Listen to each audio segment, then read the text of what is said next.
ലോക്സഭാ തെരഞ്ഞെടുപ്പിലെ രണ്ട് പ്രധാനപ്പെട്ട മണ്ഡലങ്ങളാണ് അമേഠിയും റായ്ബറേലിയും.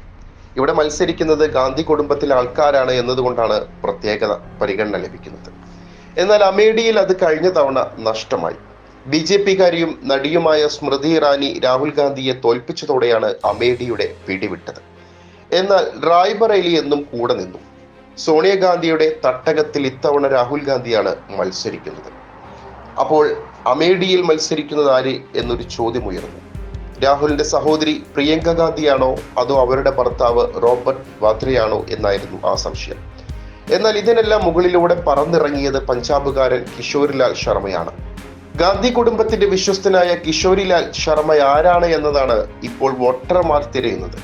സസ്പെൻസുകൾക്കൊടുവിൽ അമേഠിയിലും റായ്ബറേലിയിലും കോൺഗ്രസ് സ്ഥാനാർത്ഥികളെ പ്രഖ്യാപിച്ചിരിക്കുകയാണ്. അമേഠിയിൽ സ്മൃതി ഇറാനിയെ എതിരിടാനെത്തുന്നത് കോൺഗ്രസ് കുടുംബത്തിന്റെ വിശ്വസ്തനായ കിഷോരിലാൽ ശർമ്മയാണ്. കോൺഗ്രസിന്റെ നേതൃതലത്തിൽ ഒന്നും അത്ര പരിചിതനായ വ്യക്തിയല്ലെങ്കിലും അണിയറയിൽ അറിയപ്പെടുന്ന മുഖമാണ് ശർമ്മ. മുൻ പ്രധാനമന്ത്രി രാജീവ് ഗാന്ധിയുടെ വലം കൈയായിരുന്ന സഹായി, സോണിയാഗാന്ധിയുടെ രാഷ്ട്രീയ ജീവിതത്തിൽ നിർണായക സ്ഥാനമുള്ള വ്യക്തി, രാഹുലിന്റെ വിശ്വസ്തൻ, ഇങ്ങനെ നിരവധി വിശേഷണങ്ങളുള്ള വ്യക്തിയാണ് ശർമ്മ. അമേഠിക്ക് സുപരിചിതനായ ശർമ്മ റായ്ബറേലിയിലും അമേഠിയിലും ഗാന്ധി കുടുംബത്തെ പ്രതിനിധീകരിച്ച് പ്രവർത്തിച്ചിരുന്നത് ശർമ്മയായിരുന്നു. അതുകൊണ്ട് തന്നെ അമേഠിക്കാർക്ക് ശർമ്മ പരിചിത മുഖം തന്നെയാണ്. 1983 പഞ്ചാബ് സ്വദേശിയായ ശർമ്മ രാജീവ് ഗാന്ധിയുടെ സഹയാത്രികനായി അമേഠിയിലെത്തുന്നത്. രാജീവ് ഗാന്ധിയുടെ മരണശേഷവും അദ്ദേഹം അമേഠിയിലെ കോൺഗ്രസ് പ്രതിനിധിയായി തുടർന്നു. അക്കാലത്ത് മണ്ഡലത്തിലെ കോൺഗ്രസ് സ്വാധീനം ശക്തിപ്പെടുത്തുന്നതിൽ പ്രധാന പങ്ക് വഹിച്ചു. സോണിയാഗാന്ധി രാഷ്ട്രീയ പ്രവേശനത്തിൽ നിന്ന് വിട്ടുനിന്ന സമയത്തുൾപ്പെടെ മണ്ഡലത്തിൽ അദ്ദേഹം പ്രവർത്തനം കാഴ്ചവെച്ചുകൊണ്ടേയിരുന്നു. പിന്നാലെ 1999 ആദ്യമായി സോണിയ മത്സരത്തിനെത്തിയപ്പോൾ ആ വിജയത്തിന് നിർണായകമായതും ശർമ്മയുടെ പ്രവർത്തനങ്ങളാണെന്നാണ് വിലയിരുത്തൽ. പിന്നീട് സോണിയാഗാന്ധി റായ്ബറേലി മണ്ഡലത്തിലേക്ക് മാറിയപ്പോൾ അവിടുത്തെ പ്രതിനിധിയും ശർമ്മയായിരുന്നു. 2004 രാഹുൽ ഗാന്ധി അമേഠിയിൽ നിന്ന് ലോക്സഭയിലേക്ക് തെരഞ്ഞെടുക്കപ്പെട്ടു. പിന്നീട് അമേഠിയിലും റായ്ബറേലിയിലും പാർട്ടിയുമായി ബന്ധപ്പെട്ട ചുമതലകൾക്ക് KL ശർമ്മ ചുക്കാൻ പിടിച്ചു. ബീഹാറിലും പഞ്ചാബിലും കോൺഗ്രസ് പാർട്ടിക്ക് വേണ്ടി ശർമ്മ അഹോരാത്രം പ്രവർത്തിച്ചു. 1991 രാജീവ് ഗാന്ധി കൊല്ലപ്പെട്ട ശേഷവും കിഷോരിലാൽ അമേഠിയിൽ തന്നെ തുടർന്നു. സോണിയാഗാന്ധി തെരഞ്ഞെടുപ്പ് രംഗത്തേക്ക് വരാതിരുന്ന കാലഘട്ടത്തിൽ മറ്റു നേതാക്കൾക്ക് വേണ്ടിയും കിഷോരിലാൽ പ്രചാരണം നടത്തി.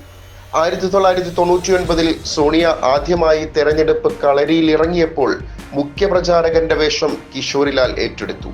രാജീവിന്റെ ഓർമ്മകൾ ഉറങ്ങുന്ന അമേഠിയുടെ മണ്ണിൽ കിഷോരിലാൽ സോണിയക്കൊപ്പം നടന്നു. രാജീവ് ഗാന്ധിക്കുണ്ടായിരുന്ന അതേ പരിഗണന സോണിയയും പിന്നീട് രാഹുലും അദ്ദേഹത്തിന് നൽകി. 2004 സോണിയ റായ്ബറേലിയിലേക്ക് മാറുകയും രാഹുൽ ഗാന്ധിയെ അമേഠിയിൽ മത്സരത്തിനിറക്കുകയും ചെയ്തു.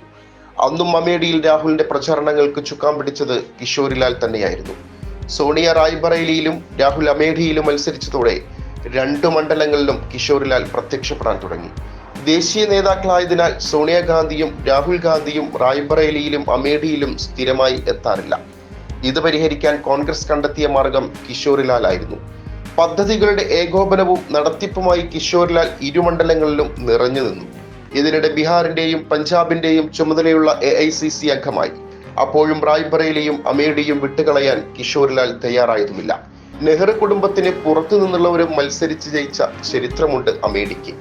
രാജീവ് ഗാന്ധി കൊല്ലപ്പെട്ട ശേഷം നടന്ന ഉപതെരഞ്ഞെടുപ്പിൽ നെഹ്റു കുടുംബത്തിന് പുറത്തു നിന്നൊരാൾ കോൺഗ്രസിന് വേണ്ടി കളത്തിലിറങ്ങി.